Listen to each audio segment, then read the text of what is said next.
Hi dudes, இன்றைக்கி நாங்கள் திருநெல்வேலி தான் கிளம்பிக்கிட்டுருக்கோம். அப்பாவுக்கும் அம்மாவுக்கும் ஒரு சின்ன செக்கப் தான், அதுக்காக தான் கிளம்பிட்டுருக்கோம். இன்றைக்கி நானும் அப்பா அம்மா மட்டும் தான் போகிறோம். தம்பி வரல, அவனுக்கு ஸ்கூலு. செக்கப்புக்கு மட்டும் இல்லை, ஒரு சின்ன ஷாப்பிங்காகவும் தான் போகிறோம். திருநெல்வேலி ரீச் ஆயாச்சு.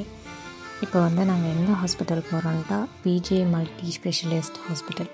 அப்பாவுக்கு ரொம்ப நல்ல ட்ரீட்மெண்ட் பார்த்த ஹாஸ்பிட்டல் இது. ஏற்கனவே என்ன பிரச்சனைனாலும் இங்கே தான் வருவோம். டோக்கன் போட்டாச்சு. டோக்கன் 33வது டோக்கன், இப்போதைக்கு 24வது டோக்கன் தான் போயிருக்கு. 30 மினிட்ஸ் ஆச்சு இன்னும் எங்களோட டர்ன் வரல. இப்போ 1 ஹவர் ஆயிடுச்சு, இன்னும் வரல. கன்சல்டேஷன் முடிச்சுட்டு பெரியல் வாங்கியாச்சு. இன்னும் அப்பாவோட ரிப்போர்ட் மட்டும் வரல, அதுக்காக தான் வெயிட் பண்ணிகிட்ருக்கோம். எல்லா செக்கப்பும் முடிஞ்சது, கிளம்பியாச்சு. மெடிசன்ஸ்லாம் வாங்கிட்டு இப்போ அடுத்து எங்கே போய்கிட்டு இருக்கோன்னு அடுத்த விளாகில் பார்க்கலாம். பாய் டியூட்ஸ்.